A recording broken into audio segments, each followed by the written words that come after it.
Welcome. This is day 3 of the Summer Reading Regatta presented by Pages Promotions. We're going to have an awesome night tonight. Tonight is our historical fiction night. We've got 4 astounding captains of literary wonderment who are going to read and answer your questions. Feel free to throw them in the chat whenever they come to mind, and we'll get to everybody tonight. Tonight, we have some incredible harbor, where's my thing? There we go. So our harbor crew, I want to introduce you before we start going. Tonight, Christopher Gare is on deck. Brent Seth is on deck. Caroline Tapperman is on deck. Kate McNeil is on deck. And Andrew Smith is on deck. This is my harbor crew. I would not be able to do this event or anything really without this crew. So thank you so much for coming tonight. I appreciate it. I also want to throw a shout out to Deborah Reed. She is listening tonight. She's doing some important things, and I told her priorities. So I do want to make sure that she understands that we appreciate her being on our harbor crew as well, but she's working below decks tonight. Thank you again, one and all, for coming. Let me share my screen again, and we will get this party on the road. So again, tonight is historical fiction. We're going to have a really good time. Andrew, would you please introduce our Sailor Shore School? Absolutely. For those of you that don't know or weren't in our last group the whole month, we have a series of classes that are available. All the classes are only $5, and we start out the month on June 7th. That's coming right up, with views port and starboard, getting an idea of how you can see the world around you. Then on June 10th, I'm sure that we're going to have a lot of fun with Kate McNeil, All Hands on Deck, Street and Launch Teams. It's going to be a lot of fun, as she's going to tell us how we can kick everything into gear a little bit easier. Then D.A. Reed, better known as the Reed, is going to help us with opening lines, and you had me at the hook. Those opening lines that can catch the reader right away and bring them into your book. We're going to be talking, get ready to write, get ready to be a part. This is going to be interactive and fun. Then on June 27th, for those of you that want to be there, we're going to be talking about weapons in fiction and shots across the bow. And we're going to talk a whole lot about all kinds of different weaponry, so that you don't just say pew, pew, pew and run out of ammo, but you actually know a little bit more about what you shot. And then Brent, Seth, and Christopher Gare are going to do Land Ho, and they're going to tell us how we can build better worlds and make a reality of our own. These are all, like I said, just $5. And if you don't attend, you can get them later for $10 for the replay. But if you attend, you can get both the replay and guess what? New tech, a transcript. Won't that be fun? Absolutely. Thank you very much, Andrew. I appreciate you doing that. As always, you and your astounding radio voice are spectacular. I do want to just make one more note for those of you who are watching us.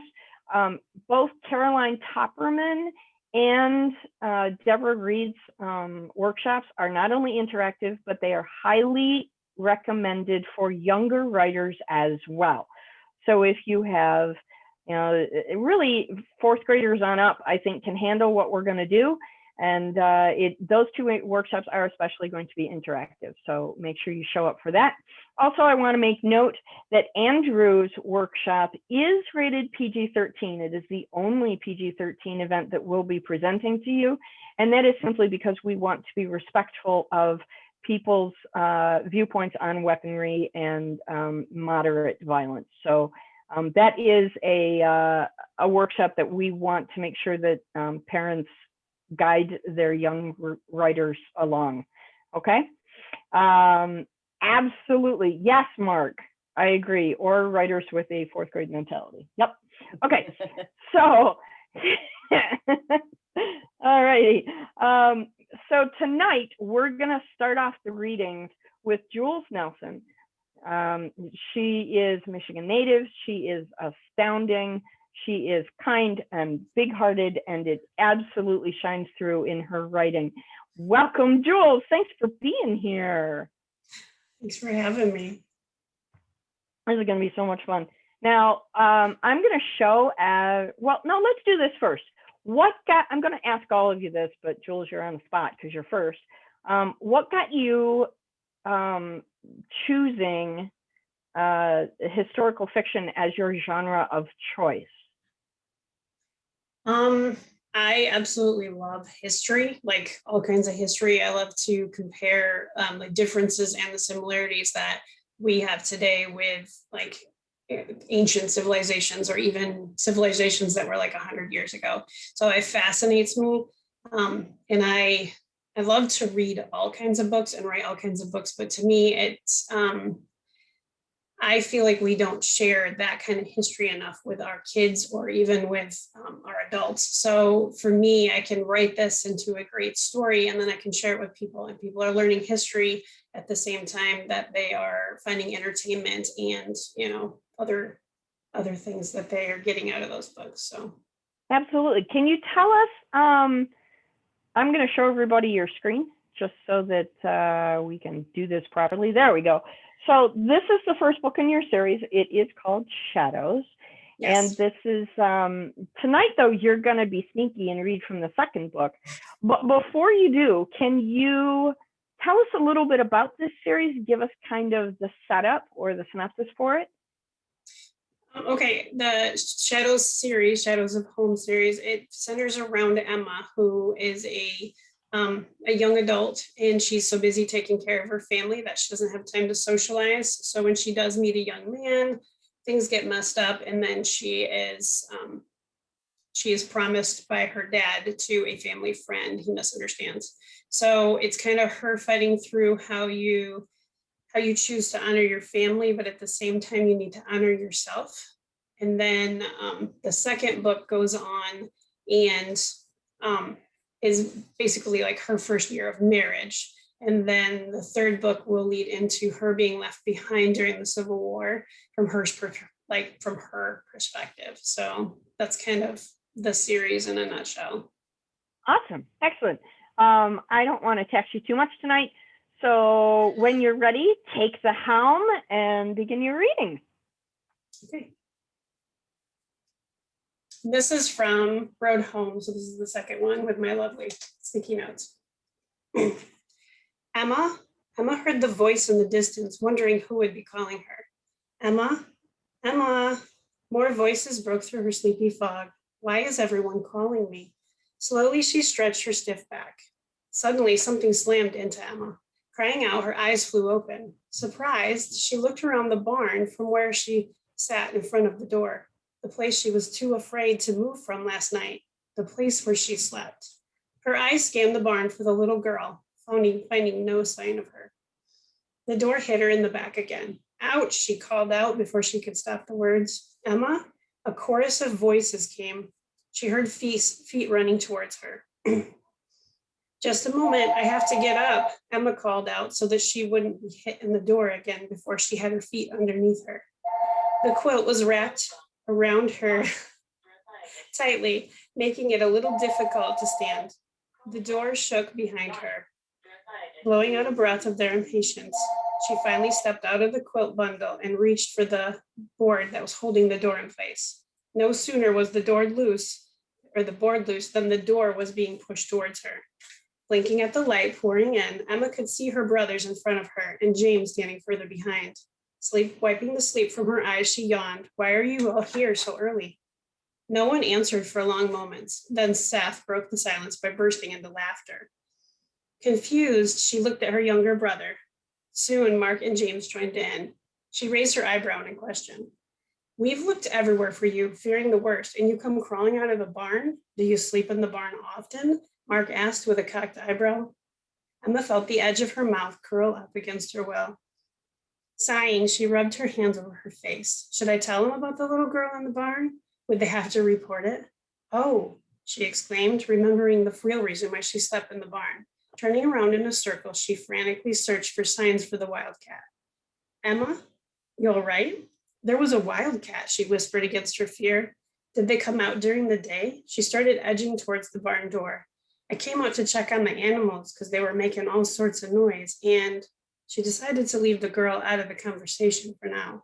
And there was suddenly this cat. It was bigger than dog.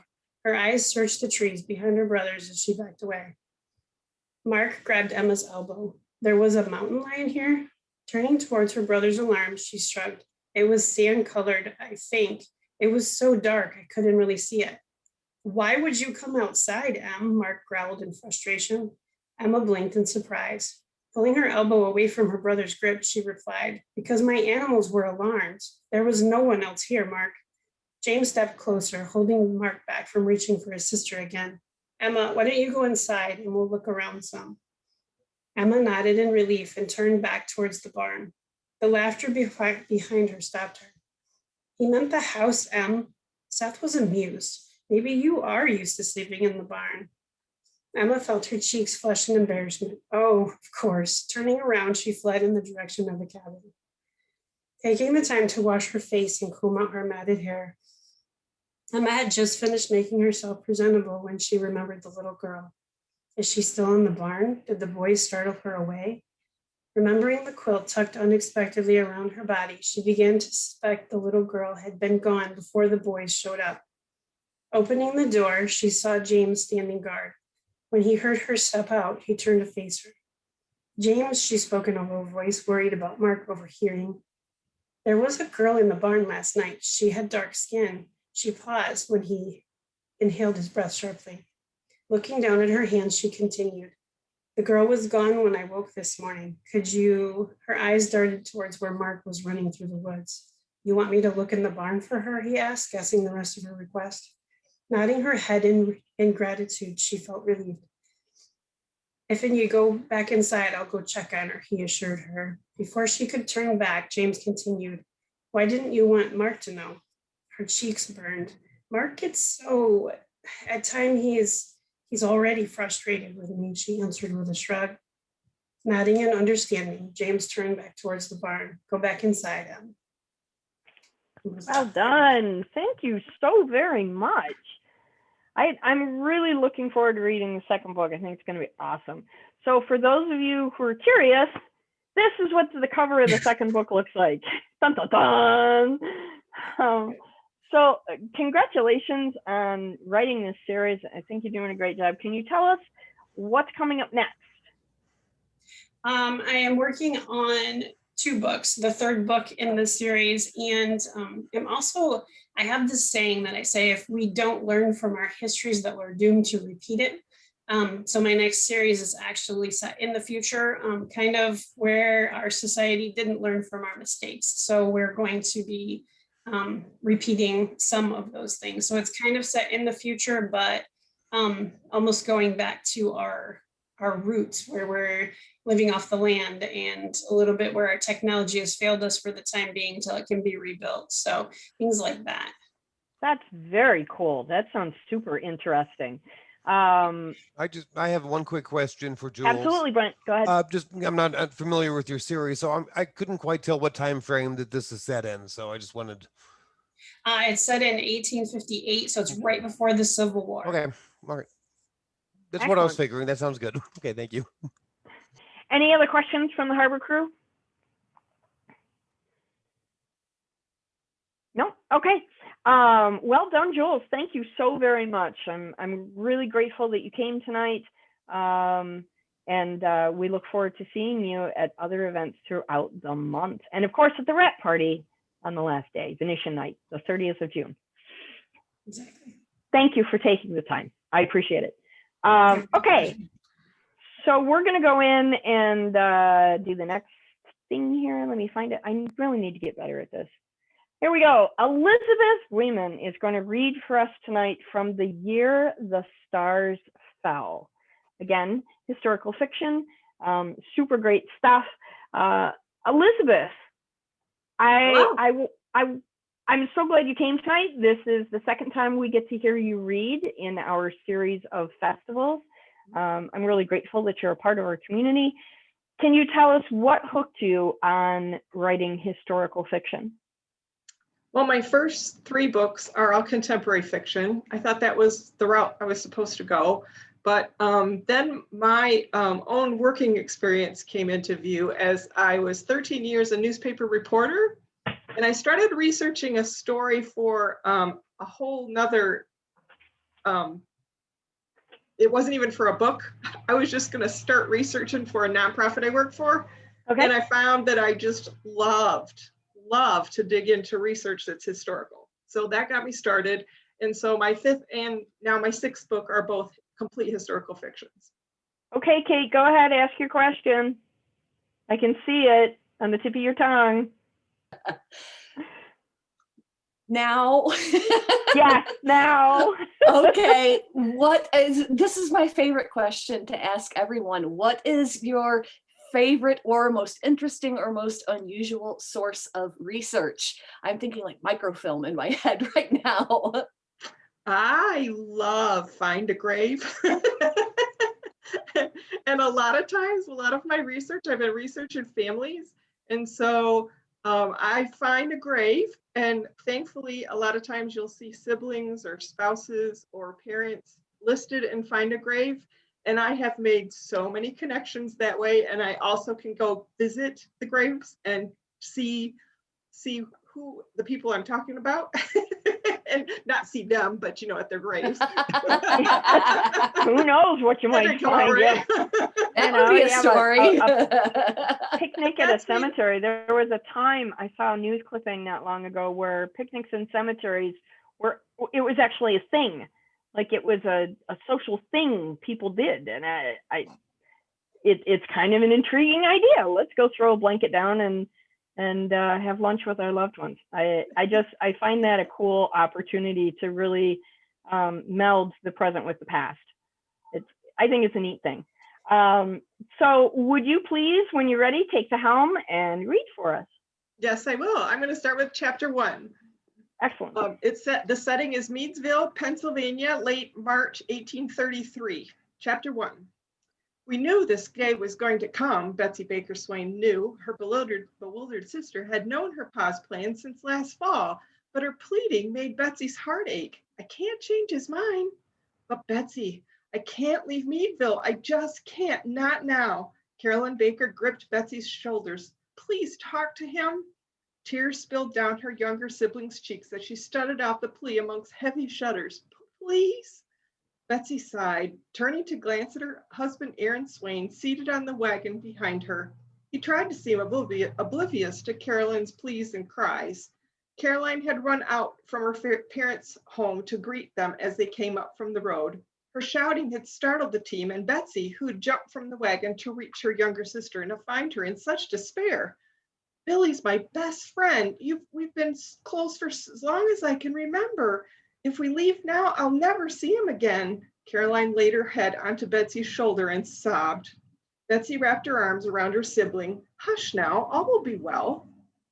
Heading to the house bit, Aaron snapped the reins to steer the horses toward Betsy's childhood home, veering around the two sisters, leaving them alone on the road. Betsy pulled Caroline off her shoulder, nudging her chin up with a finger. I don't think it'll make a bit of difference what I say to Pa. Ma had reasoned with him even before he and Ambrose left for Michigan Territory last spring. Betsy sighed. When has he decided to leave? Caroline's chin dropped in resignation. Next week. Betsy's heart sank. A lump formed in her throat and she fought back tears. Come on, let's go to the house. You don't even have a coat on. Betsy grabbed the hand of her sister who had shrunk back, dragging her feet as though the Pennsylvania clay caked her soles. Her ma, Sally Baker, always said Pa's love for adventure was his only sin. Her pa, Hosea Baker, would reply in a whispered tone, but with a twinkle in his eye and a finger pointed heavenward, God created me to wander as long as he's by my side. Other sins seemed evident as Betsy came upon her parents arguing in the dining area of her childhood home, while her two younger sisters were doing their best to gather up the breakfast dishes to wash at the kitchen sink. Ma retrieved her kerchief from an apron pocket to wipe the tears off her cheek and rushed from the room when Betsy interrupted their conversation. Pa's normal-looking, sweet disposition was replaced by a stern, squinted expression as he watched Ma scurry into their bedroom and slam the door. Pa sighed and gave Betsy and his other daughters, who had stopped wiping dishes, a hopeful nod with a forced smile. It'll be all right, girls. You just wait and see. Betsy nudged Caroline. Go help your sisters. Whether out of fear of making the situation more tense or out of obedience to their older sister, Betsy's sisters took up their towels and commenced finishing up their daily morning chore. But today, singing didn't accompany their work. Betsy turned back to her pa. Caroline told me you're ready to leave. Pa nodded. It wasn't typical to have her parents in such a discussion, especially in front of her younger sisters.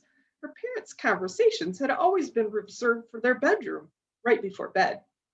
As a teenager, Betsy had spent many nights trying hard to decipher their actions as she'd drift off to sleep.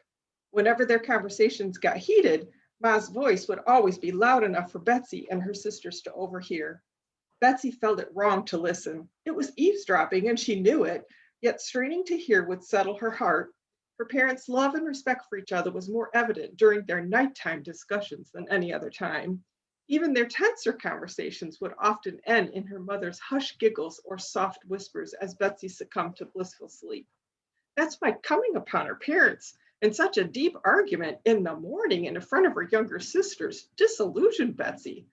Her pa looked up from his tin plate. It appeared the discussion had even curbed his appetite, another odd sight. It's time, Betsy. This shouldn't be any surprise to any of you. Betsy interrupted her pa. I know, Pa, but your decision doesn't make it any easier for any of us. Hearing this comment, Caroline dropped her dish towel and scrambled up the ladder to the sisters' loft bedroom. Betsy gripped the back of the table chair. Erin was waiting for her, yet her pa's words held her in place. There's nothing I can do to change your mind then? Even as the words came out of her mouth, she knew her father's answer. Pa shook his head. It's time. Betsy grasped the chair tighter, fighting to think of another plausible appeal. But why now? Michigan and your brother are waiting for us. Her pa's mournful eyes now seemed to entreat her to help him. It was the same look Ambrose, her older brother, had gotten when he told Pa he wanted to head west himself just the spring before. The look was as if they hated to say their dreams out loud for fear of the retribution that might follow. Yet at the same time, the aim of fulfilling a dream so strong that setting out on a great adventure overrode the cost. That's Well done. Thank you very much. Very You're nice. Andrew, it's so much fun to watch you do that, but it's weird without sound. Thank you. Fantastic. Are there any questions, comments from the Harbor crew? Go, Kate. I'm going to try and change up my question each time. So what would you say in your research? You've obviously done a lot. I loved the imagery, just listening to that and the details. I loved it. What would you say is the most interesting piece of snippet, whatever, of history in research that you've come across? Oh, I don't have enough time. Pick only one. Only one. Well, my setting of my book ends up being in the Michigan Territory, but it's in my county, Shiawassee County in Michigan. And the most intriguing thing I think I found out was we have so much history here in our little county that I've lived here my whole life, and I never knew any of this history. So a lot of it involves Indians. It involves Indian sacrifices that were made on the river here. We are right along the Shiawassee River, so a lot of that history was just very, very interesting to me. Yeah, learning about another culture is very cool, especially when you consider that culture lived where you're living. Same soil, same space. That's very, very cool. Any other questions? Yeah, I have one. Obviously we all look at what we find, but sometimes it's what we can't find. What was your biggest challenge, or where was a gap in knowledge when you were doing research? Was there anything that you just couldn't find a history on? There is a fur trader that came into Shiawassee County, and his last name was Knaggs, Knaggs. And there's most of the research that I found, there was just one man, his name was Whitmore Knaggs. And yet, about a month ago, somebody gave me a history of the Knaggs family, and we haven't had it wrong for years of who actually was the fur trader to come into the area. So that was one of those, oh my, I didn't realize that that was different. So and that I just happened to come across the book. One of my friends, her husband, or not her husband, her father was a conservation officer. He had the book in his collection, and she's just now going through all of his books. And she called me and she said, "You have to come and get this book." So it definitely was a very eye-opening thing, and how extensive the Nags family really were in interpreting for the Indians and things like that. Well, now you've got more material for the next book. Last Yes. question before I let you go. Is there going to be a next book? Yes, this is the first in the series. I just published the second. Awesome. It's coming in the mail as we speak. Yay. And then the third, I plan to have a third, and hopefully to round out the series. Very well done. Great. Thank Yes, you. Andrew. Diana, Yes. Kit DeCanty asks, Elizabeth, which character are you most fond of? Oh, Again, pick one child. I think Hosea, the father, I think he's my favorite, just because he pulls the whole family together, and he was the one that wanted to go and venture out into Michigan, and he's the one that sustained them all through the whole process. So I think Hosea, probably. I hope to meet him in heaven one day. Very cool. One more question. Can you yes. explain the title? Yes, the title's very interesting too. That was another, that probably should have been that was the best part of research. The year the stars fell, if you look in 1833, there was a meteor shower that happened. And this meteor shower, it was called the Leonid meteor shower. And they said that it lit up the sky so much that everyone all over the United States thought that the world was coming to an end. I can't remember the exact number of how many meteors went per minute, but it was so many that it just looked like the stars were falling. And I had watched a PBS special while I was writing this book, and it said it happened in 1833, and I'm like, no way! I have to put that in the book. So that's how I did. Very cool. Awesome. Thank you so much for your time tonight. I'm so glad that you've joined us again, and I hope you'll come back and join us again Most in the definitely. future. Thank you very much. We love having you. Thank you. Okay, going on now, we are going to, hold on, let me get my thing together. There we go. We're moving on to a brand new author to me. So she may be a brand new author to you as well. This is Betty Brandt Passick. Welcome, Betty. Thank you very much for being here. Betty wrote a book called Gangster in Our Midst. And I have not had a chance to read this yet. And like I say, this is a brand new story to me, and I am super duper intrigued. So Betty, if you would please tell us a little bit about yourself, and then tell me why you chose historical fiction. Are you hearing that? Yeah, there, try again. Hi,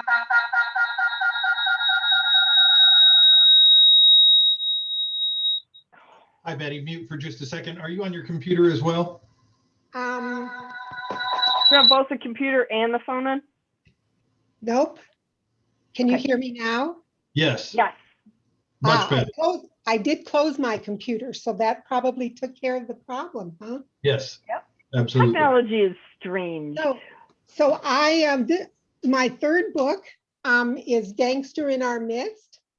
And I came across, I'm going to try and do something else different here with my phone. My computer acted up tonight, so I had to figure out another way. No worries. So I wrote Gangster in Our Midst in 2017. I've always loved research. When I retired from 3M Company a decade ago, I decided to write books. And while I didn't really know what kind of books I wanted to write, I remembered my small town in Iowa had one of Al Capone's gangsters allegedly living with us for 60 years. I decided to research that story and see if it was really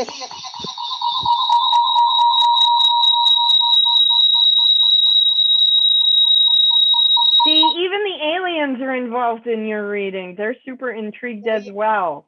I turned Keep my, going.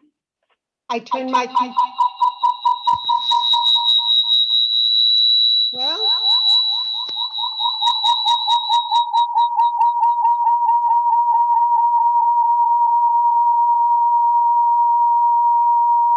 Betty, why don't you put your phone on mute for just a second?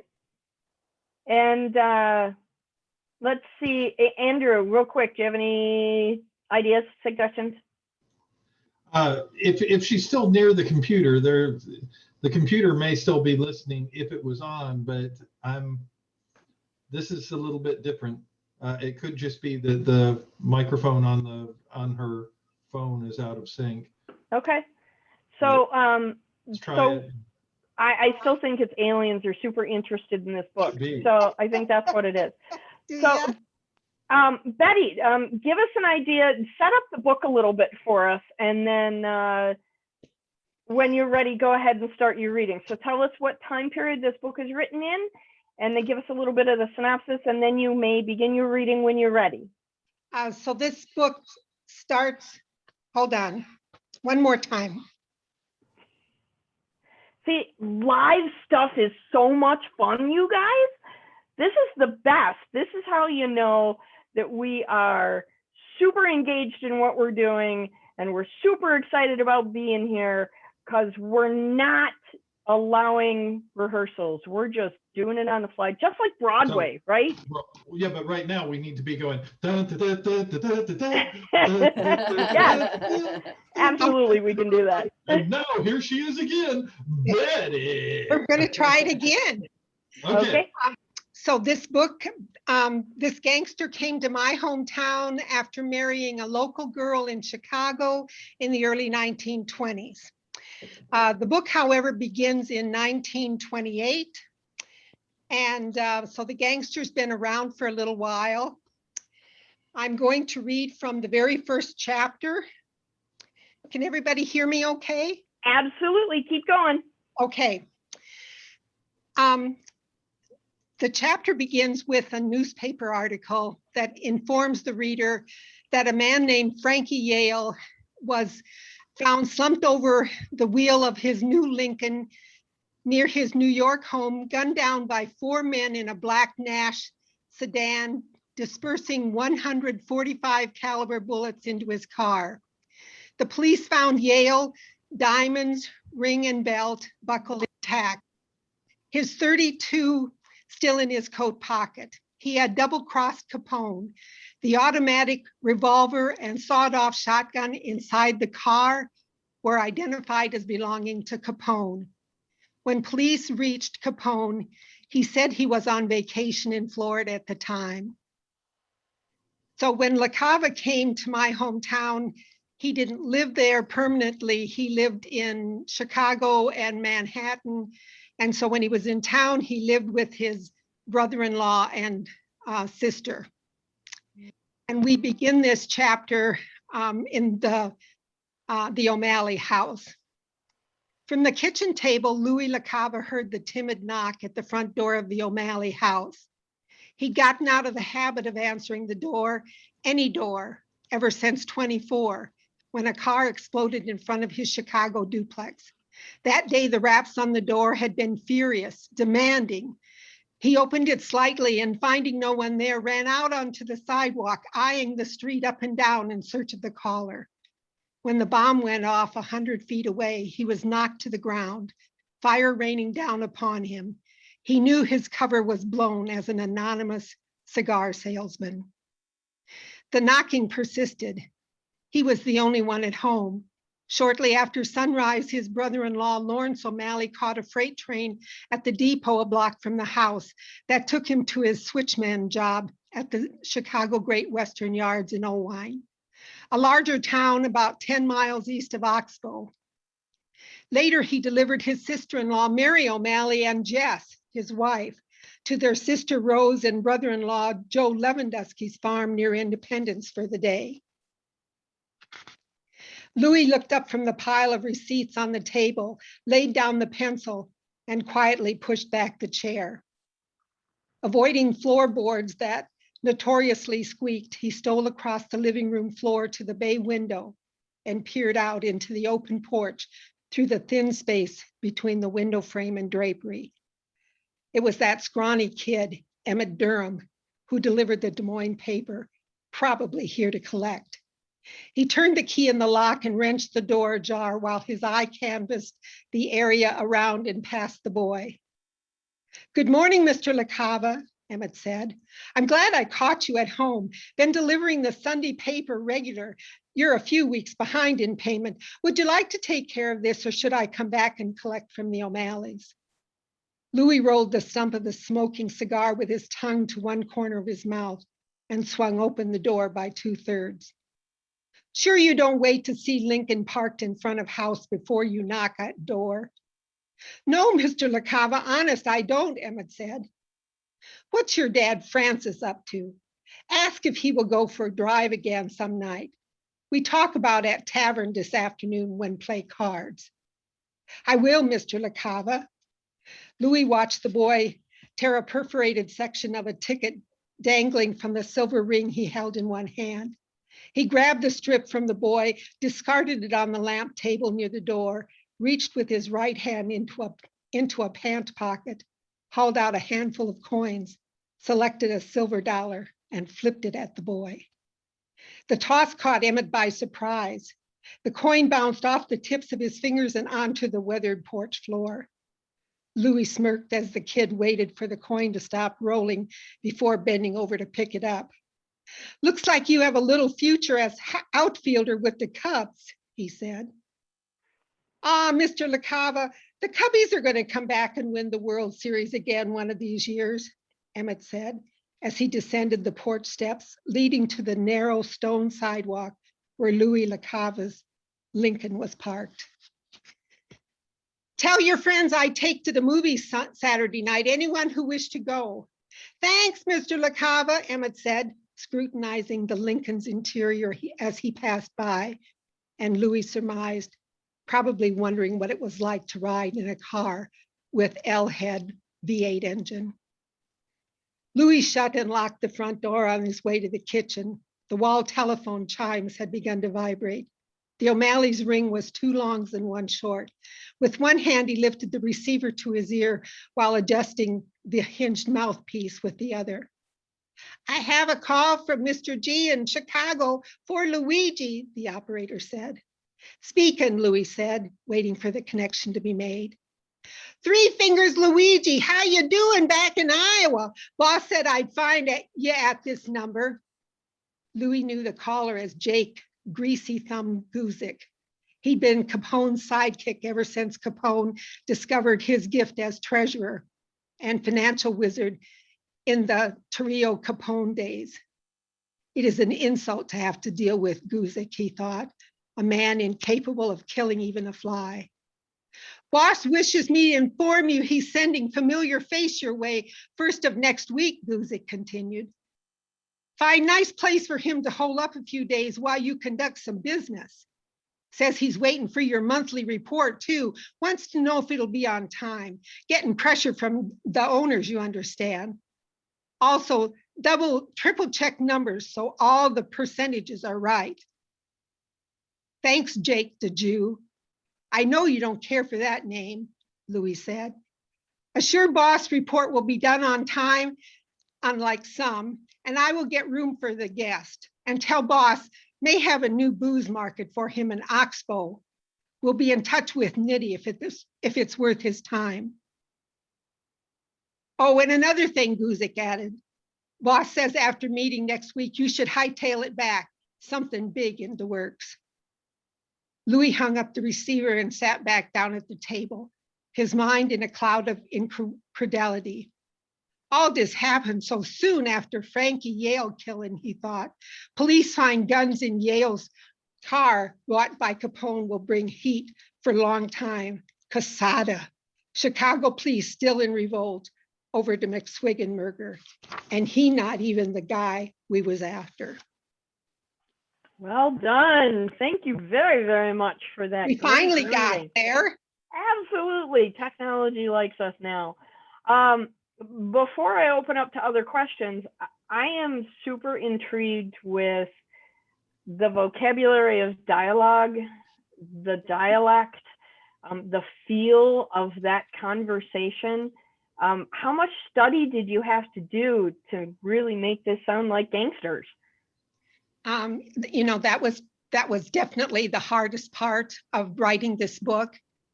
First of all, I was scared to death of this gangster, and I had to get over that. Yeah. As a female, I was afraid of him.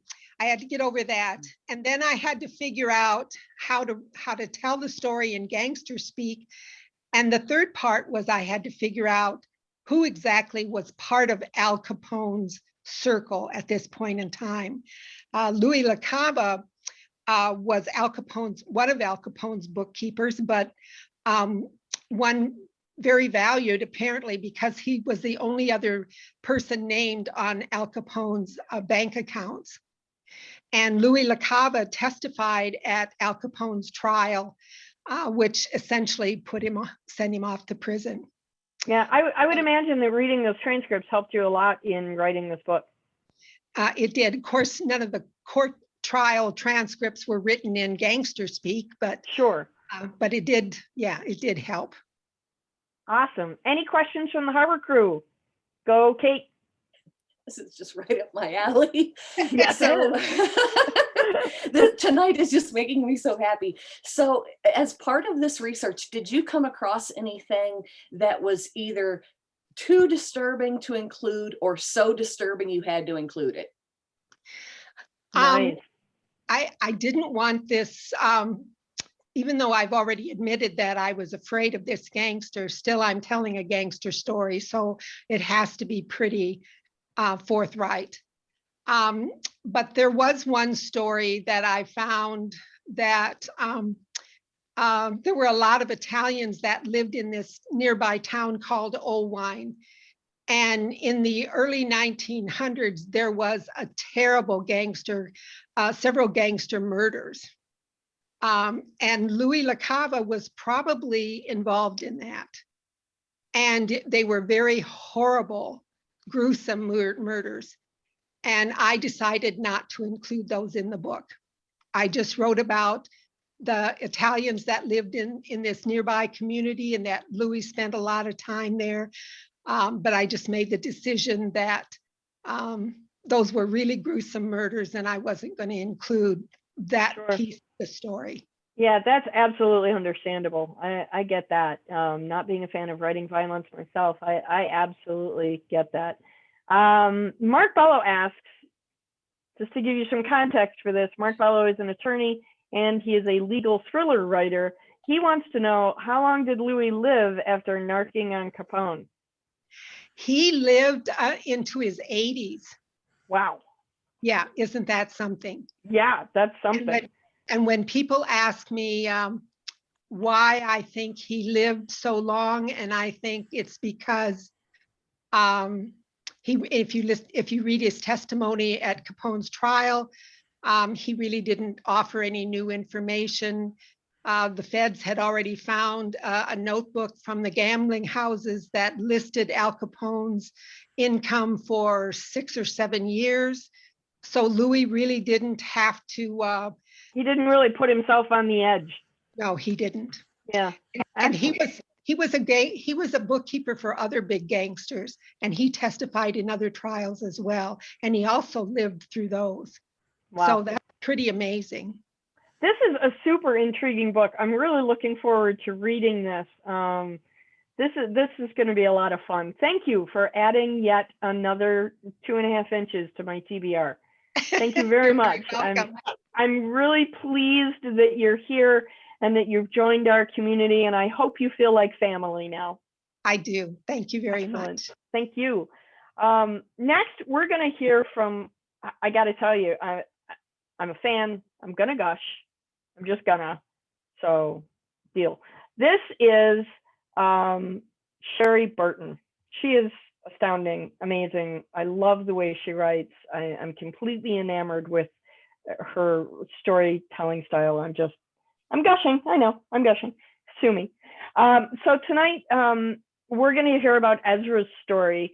But first, I would like Sherry to kind of give us the background for your series.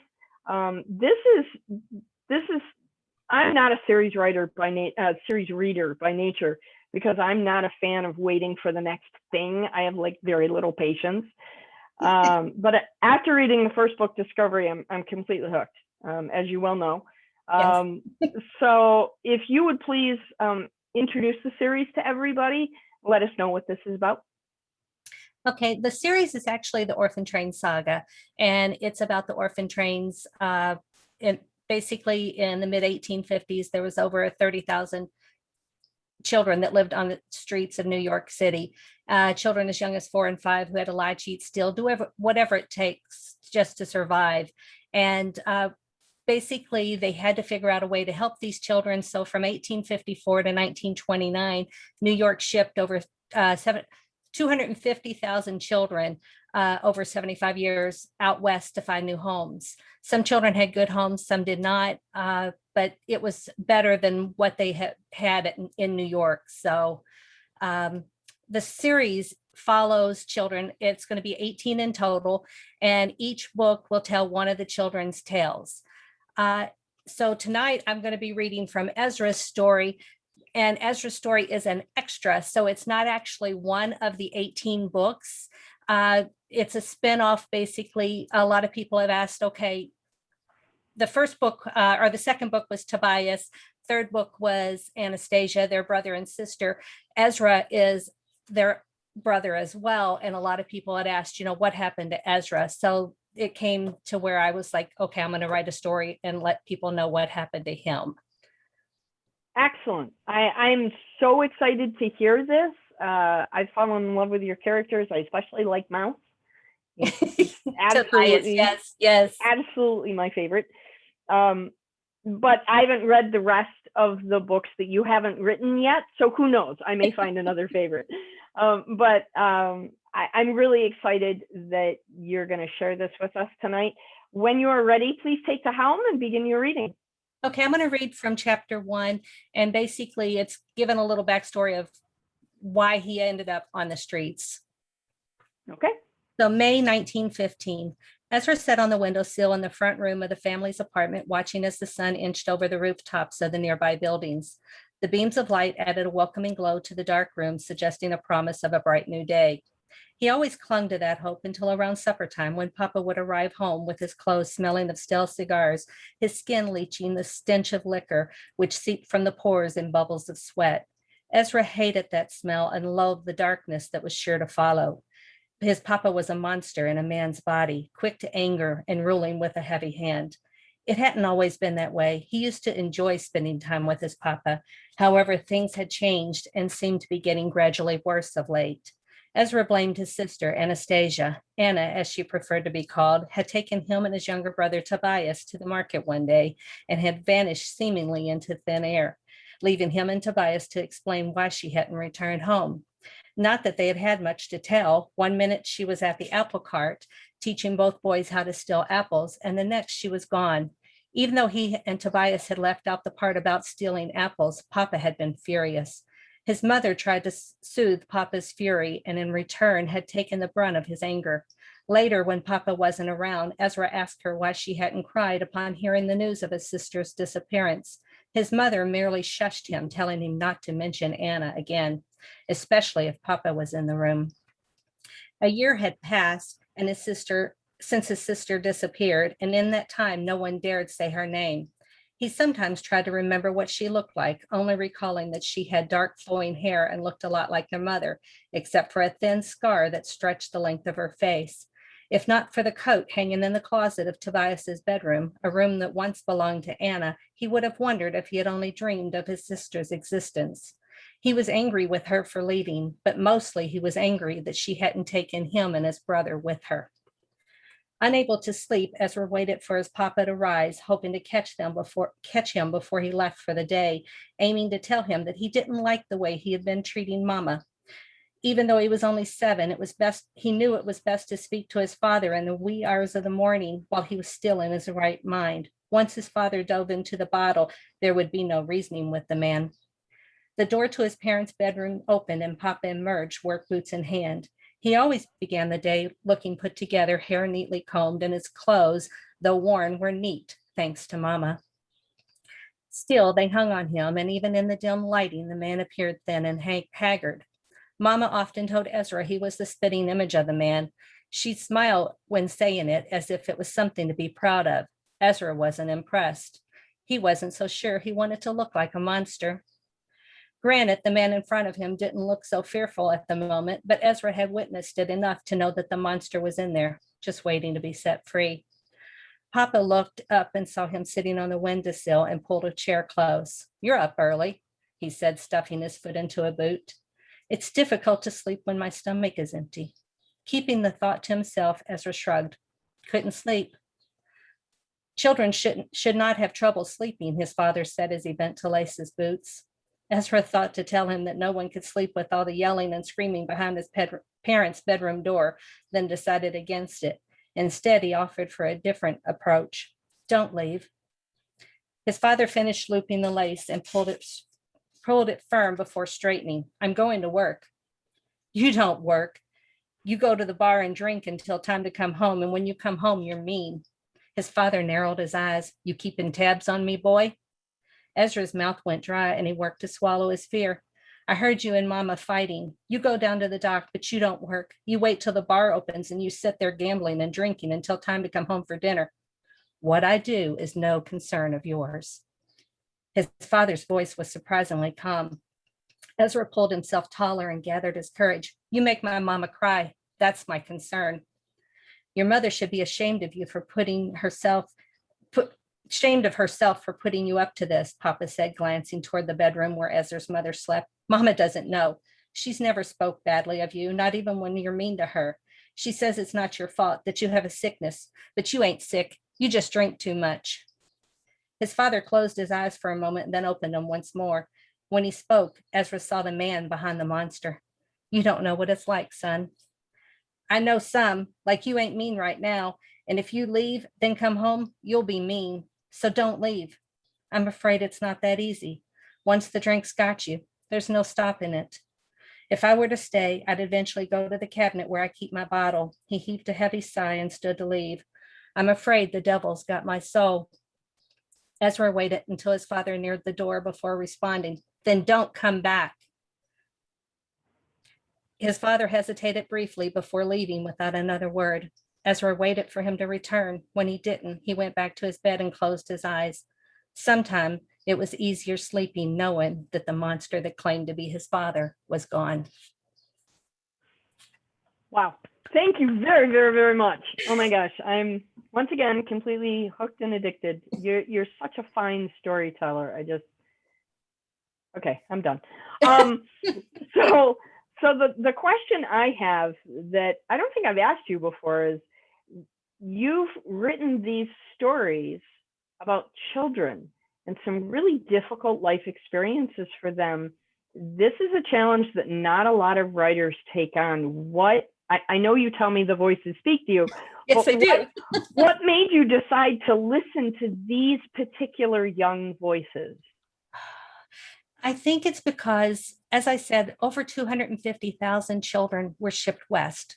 But most people, I mean, you sit there and talk to people and they've never heard of it. They've never heard of the orphan train program.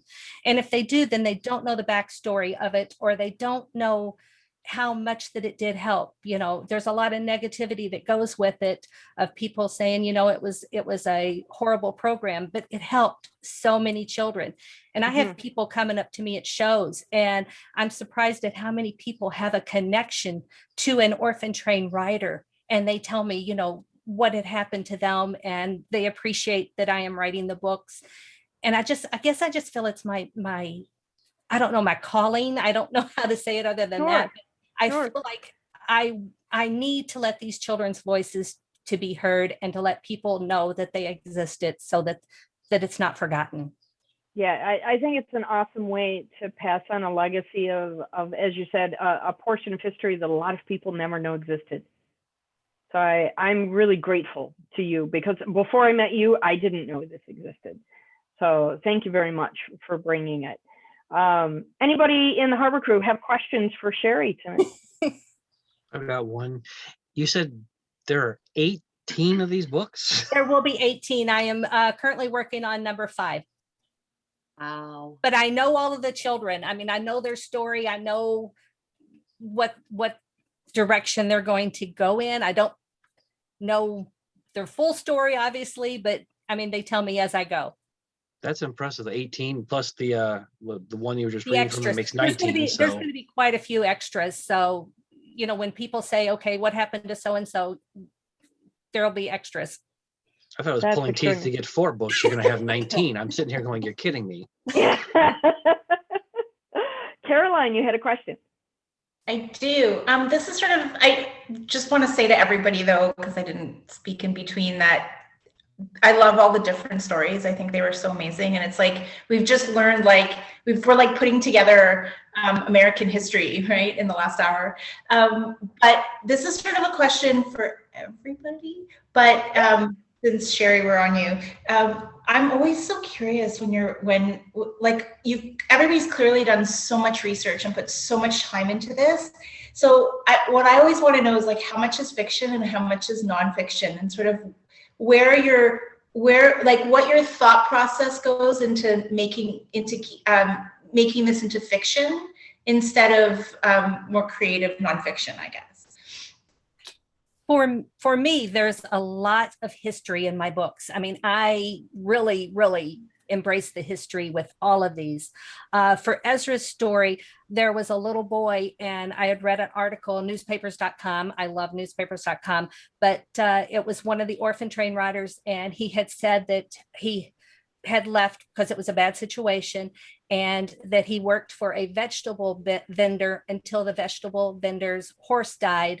And then he went on and was a doorman at a hotel or someplace. Anyway, so I used that to tell Ezra's story. And a lot of the stories that I read, I guess it just kind of comes into me and I put it into the book. So there is a lot of fact. Yeah, there's a lot of stuff in there that keeps the story moving and makes it interesting, because if I just kind of went, boom, then, you know, what's the draw for people reading? But there is a lot of truth in mine and a lot of history in mine. Absolutely. Yeah. And I think that's one of the things that really draws me to this story, is that it's, for me, when I read Discovery, it was almost like walking through the Henry Ford Museum, where you get to like immerse yourself in that history. Wow. I just dove right in, you know, head first. And I'm loving the books. I'm taking a writing hermitage in July, and I have downloaded Ezra's story to my tablet so I can take it up with me. So I'm super excited. Any other questions? I think Betty had a question. Yep. Betty, did you have a question? I just wanted to say that I know about the orphan train and I wrote about it in my gangster book. Awesome. Awesome. I love the crossover. And I wrote about Al Capone in my Guardian book. Did you? Yes. This is awesome. See, true definition of community. There we go. Yeah. Kate, you had a question. I did. So one of the things that I loved in your reading is one of those things where authors are told to either do it, don't do it, or find some medium. When it comes to dialect, when you're, you know, talking about slang and those sorts of, how did you tackle that? For some of it, I go ahead and do the dialect, and some of it I put in there that he talked in this kind of voice.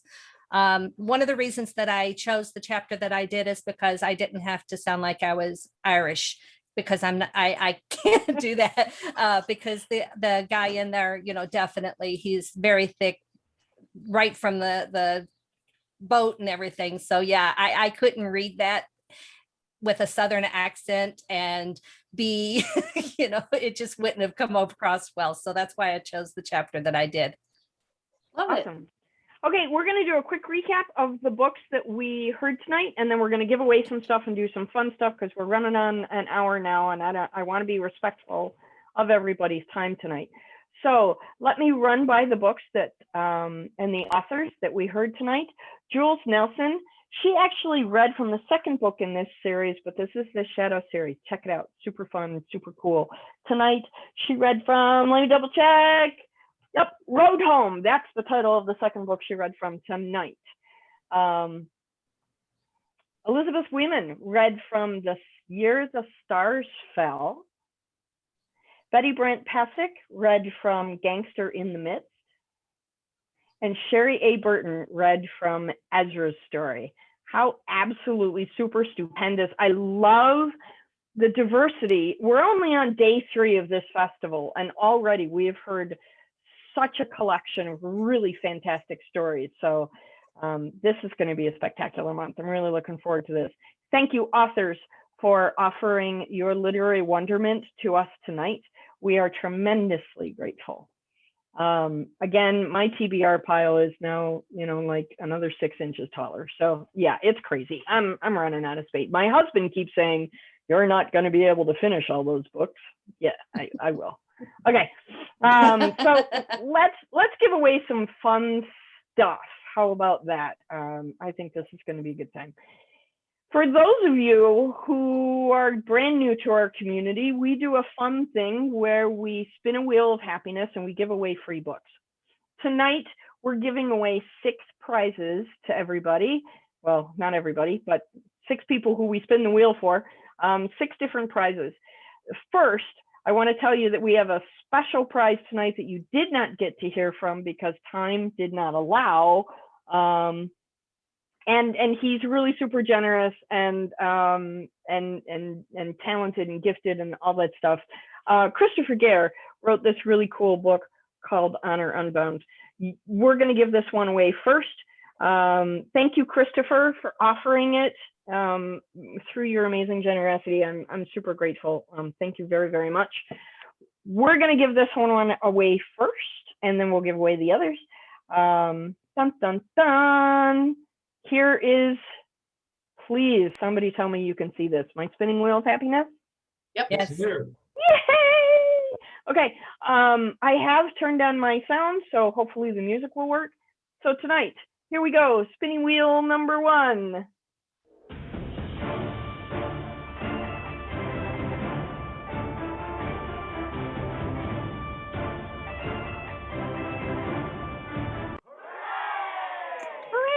Congratulations, Mary Beth. Yay! Okay, in the interest of time, I'm just gonna like whiz through these things really quickly. The next book is going to be The Year the Stars Fell by Elizabeth Wehman. Ready? Here we go.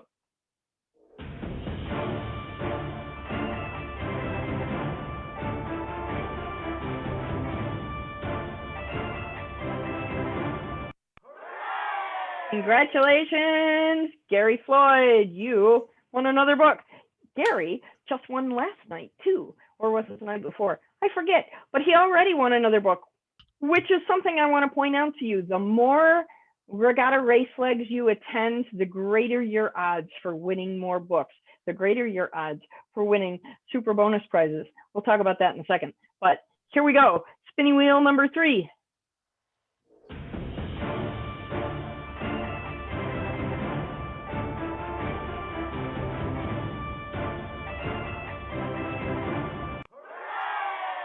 Hooray, Marianne Whelan. You know what you won? You've won Jules Nelson's set.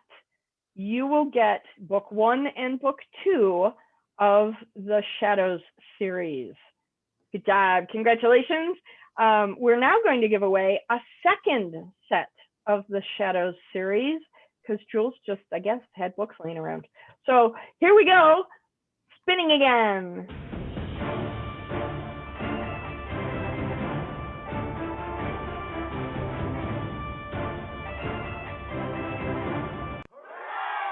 Hooray, Amy, I'm so glad you came tonight. It gives me another opportunity to gloat about the fact that I know how to pronounce your last name. If anybody's wondering, it's Amy Kelso.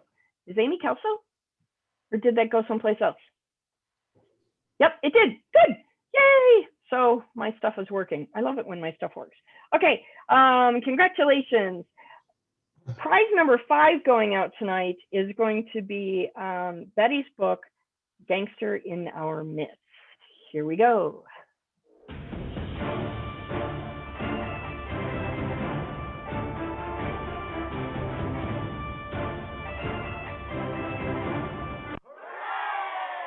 Congratulations, Catherine. Yay! And then finally, and I got to stop sharing my screen here for just a second because I got to show you this. This is really super cool. I told you how amazingly generous our authors are. It's incredible. Tonight, the final winner of our Spinning Wheel of Happiness will get a copy of Ezra's story. We'll also get a copy of the first book in the Orphan Train series, Discovery. Love this book. And if that's not enough. But wait, there's more. But wait, there's more. This is a really cool journal. It has the logo from Sherry's series on it. And it's like a moleskin journal, and it's got lined paper inside, so you can start your own journal or write your own story or whatever you'd like to do. It's so super cool. So let me share my screen again. We're going to give away this prize package to one astoundingly lucky winner. You can see my screen, right? Yes. Yes. Okay. Sometimes there's a lag and a delay in it, so I want to make sure. Here we go. Spinning the wheel for Sherry's wonderful series kit.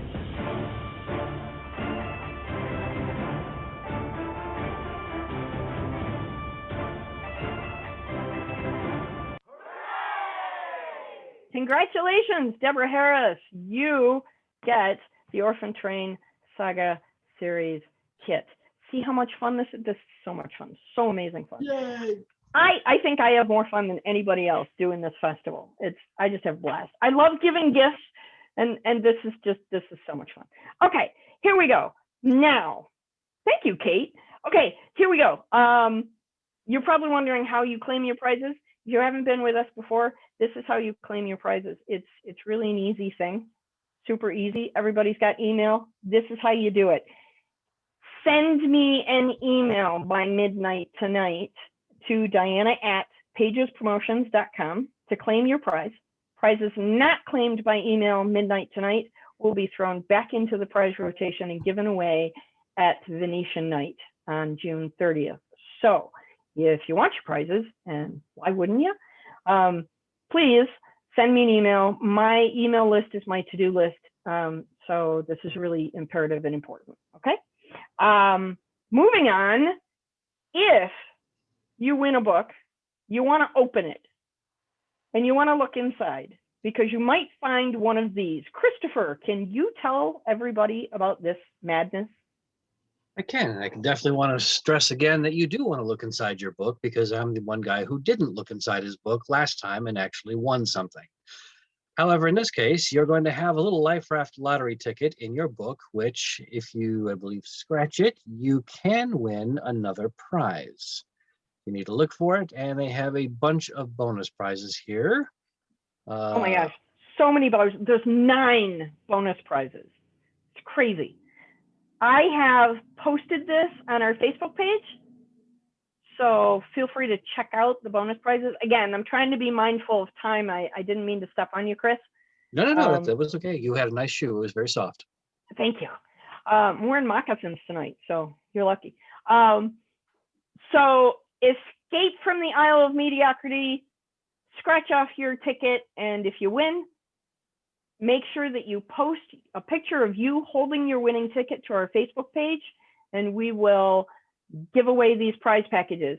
They are first come, first serve, so the first person to post tickets with winning tickets on our Facebook page will get these prizes, and we will disperse them randomly to the people who post. So like Christopher said, don't wait on this because you might miss out. We have limited prizes this time. So Chris, can you reinforce that any more? Which part? No.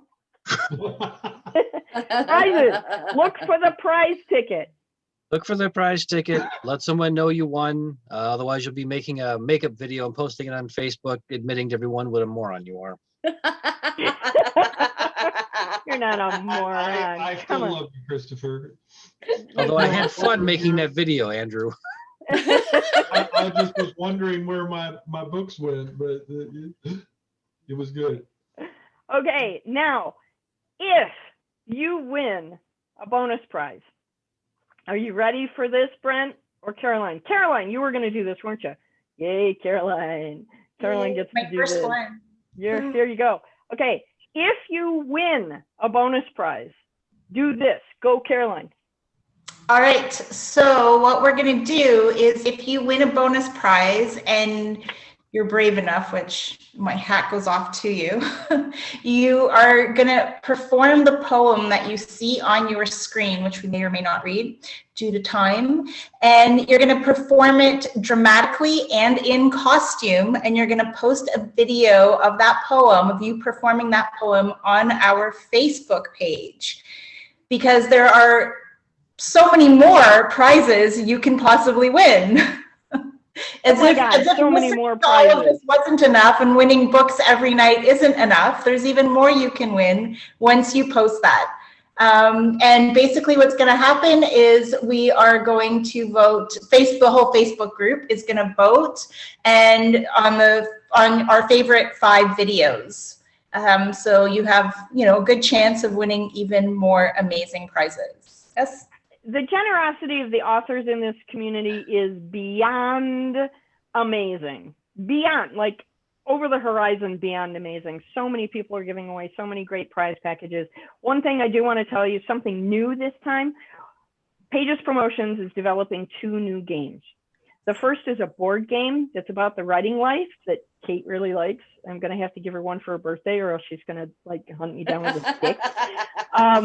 And then the other one is a poker style card game, which features indie authors from our community and their books. And that's all I'm going to say about it right now. It is in development, and our goal is to have it out and available for pre-purchase right now on the website, but it should be available to the masses at the end of festival. All technology serving us. So check that out when you get an opportunity. Andrew, Yes. this one's your baby, sir. Go for it. Yes. Of all the videos posted, our membership will vote for the ultimate performance. That's good stuff. And that person will win an astounding grand prize. So I'm thinking of Kate here for just a second. We're going to overcome fear and get Kate on a sailboat. Wait, no, not that. Nope, gotta go. We're going to start with a copy of A Slice of Fear by Little Old Me, and then take it to the next level as you find your way to Barnes & Noble with your $50 gift card to spend on new books and pirate booty. But you're not done because, hey, you can't just have booty. You take your $25 American Express gift card that you have with that, go out, get dinner, get some nifty bookmarks, anything else, and then have some fun. Face your fear with the book and move past it with your imagination. It's going to be a lot of fun. We're going to have a great time with this one too. Holy moly, this is. If you guys don't do videos and post them, I'm going to be so disappointed because I'll have to return all these great prizes to the sponsoring authors. And what's the fun in that? So take a risk, have some fun, do some videos. We're all family here. It's going to be a good time. We promise we won't be too harsh on our judgment. Finally, Kate, can you tell us about our Harbor Store catalog, please? So in case you haven't noticed me posting this into the chat, which I just did again, you have an opportunity, and these books tonight, granted, this is up my alley. I can't imagine not buying these books. They were amazing. They were wonderful, and I want to read them all tonight. And so go over to the Harbor Store. This is where you can buy any of the books that were presented by the authors tonight. All of the royalties go back to the authors. There's none being taken back in by Pages Promotions, all going right back to the authors. It's very, very easy and intuitive to use. You just scroll right down. Look, I mean, honestly, I could do it. So go over there if you're interested, purchase the books. And then, of course, when you've read them, leave a review. Absolutely. Thank you very, very much, Kate. I'm like super thrilled to do this. I'm having so much fun. Indie authors are my passion in life, and I'm just having a blast. So thank you everybody for coming. If you know someone who is unable to join us tonight, make sure that they know the replay for this video is going to be posted tomorrow. Again, tomorrow we've got another one of these that we're doing. I have not memorized the schedule, so find it on our Facebook page, find it on our events calendar on our website, and please come back and join us for more astounding authors of literary wonderment tomorrow. I am so appreciative of all of you. Thank you so much for your time. And don't forget all the prizes, the poem for the super amazing bonus prizes, all that stuff is posted on our Facebook page and on our website. So check that stuff out. Thank you so much for your time. Enjoy your evening, and we'll see you back on the waves tomorrow night. Good night, everybody. Bye.